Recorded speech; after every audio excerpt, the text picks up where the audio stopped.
নবীজি সাল্লাল্লাহু আলাইহি ওয়াসাল্লামের এমন একজন সাহাবী যিনি সদ্য বিবাহিত স্ত্রী রেখে জিহাদের ডাকে সাড়া দিয়েছিলেন। আল্লাহ ও আল্লাহর রাসূল সাল্লাল্লাহু আলাইহি ওয়াসাল্লামকে ভালোবেসে যিনি শহীদের খাতায় নাম লিখিয়েছিলেন, যার মৃত্যুতে নবীজি সাল্লাল্লাহু আলাইহি ওয়াসাল্লাম অনেক কষ্ট পেয়েছিলেন, আবার পরক্ষণেই হেসেছিলেন। প্রিয় দর্শক, বলছি নবীজি সাল্লাল্লাহু আলাইহি ওয়াসাল্লামের প্রিয় সাহাবী হযরত সাদ আল আসওয়াদ আস-সুলুমি রাদিয়াল্লাহু তাআলা আনহু এর কথা। সাদ রাদিয়াল্লাহু তাআলা আনহু ছিলেন অনেক গরিব, তার গায়ের রঙও ছিল অনেক কালো। কেউই তার কাছে নিজের মেয়েকে বিয়ে দিতে চাইতো না। সাদ রাদিয়াল্লাহু তাআলা আনহু একদিন আল্লাহর রাসূল সাল্লাল্লাহু আলাইহি ওয়াসাল্লামের কাছে দুঃখ করে বলেছিলেন, ইয়া রাসূলুল্লাহ, আমিও কি জান্নাতে যাব? আমি তো নিচু মাপের ইমানদার হিসাবে বিবেচিত হই, কেউ আমাকে নিজের মেয়ে দিতে রাজি হয় না। রাসূল সাল্লাল্লাহু আলাইহি ওয়াসাল্লাম সাহাবীদের দুঃখ বুঝতেন নিজের আপন ভাইয়ের মতো করে, নিজের সন্তানের মতো করে। তিনি তাদেরকে অনুভব করতেন অন্তরের অন্তঃস্থল থেকে। তিনি এই সাদকে পাঠিয়েছিলেন ইবনে আল ওয়াহ্হাবের কাছে। সাধারণ কোনো ব্যক্তি ছিলেন না ইবনে ওয়াহ্হাব, তিনি ছিলেন মদিনার নেতাদের মধ্যে একজন। কিছুদিন যাবৎ মুসলিম হয়েছেন তিনি। তার মেয়ে অপরূপা সুন্দরী রমণী, তিনি রূপের জন্য বিখ্যাত ছিলেন। সেই ইবনে ওয়াহ্হাবের মেয়েকে বিয়ে করার জন্য রাসূল সাল্লাল্লাহু আলাইহি ওয়াসাল্লাম সাদ রাদিয়াল্লাহু তাআলা আনহুকে পাঠিয়েছিলেন। নেতার মেয়ে বিয়ে করবে সাদের মতো একজনকে, যে তার সৌন্দর্যের জন্য এত প্রসিদ্ধ? সে হবে সাদের বউ। স্বাভাবিকভাবেই ইবনে ওয়াহ্হাব বলেছিল, আকাশকুসুম কল্পনা ছেড়ে বাড়ি যাও। কিন্তু তার মেয়ে ততক্ষণে শুনে ফেলেছে।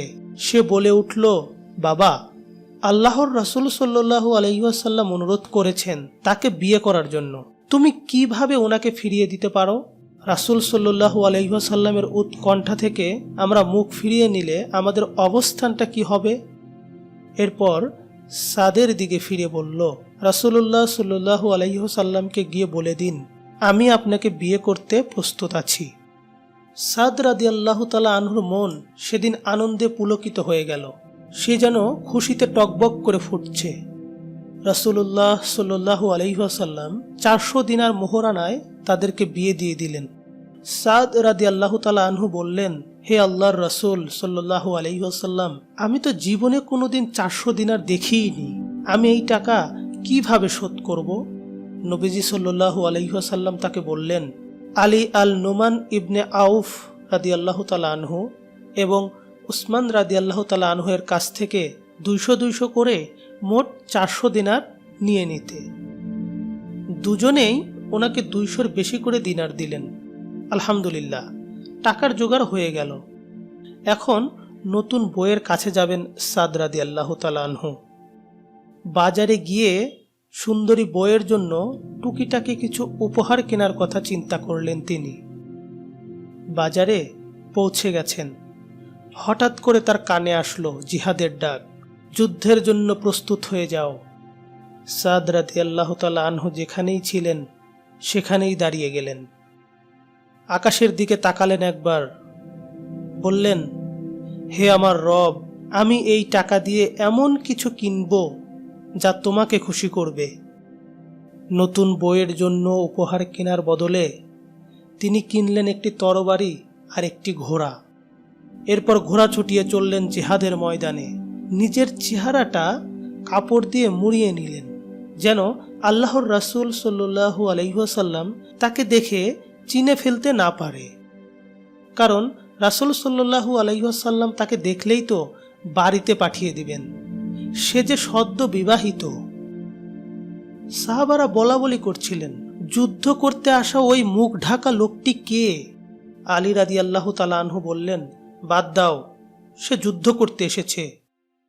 ক্ষিপ্ততার সাথে সাদ রাদিয়াল্লাহু তাআলা আনহু যুদ্ধ করতে থাকলেন, কিন্তু তার ঘোড়ায় আঘাত হানা হলো। ঘোড়া থেকে পড়ে গেলেন সাদ রাদিয়াল্লাহু তাআলা আনহু।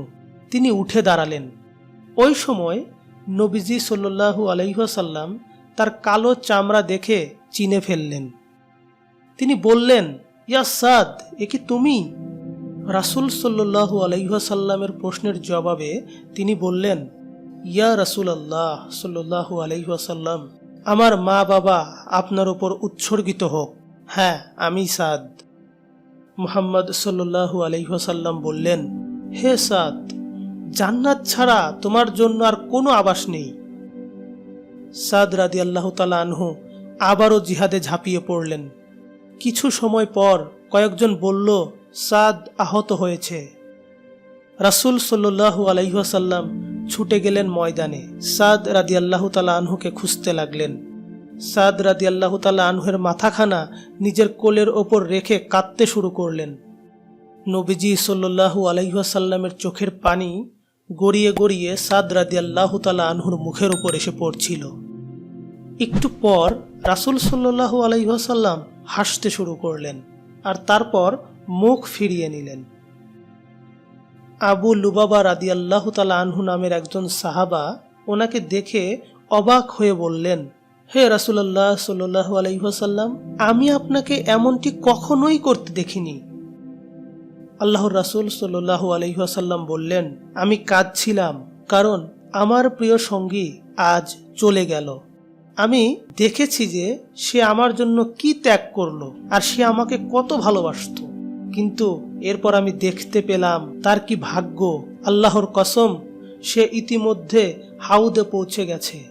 আবু লুবাবা রাদিয়াল্লাহু তাআলা আনহু জিজ্ঞেস করলেন, হাউদ কি?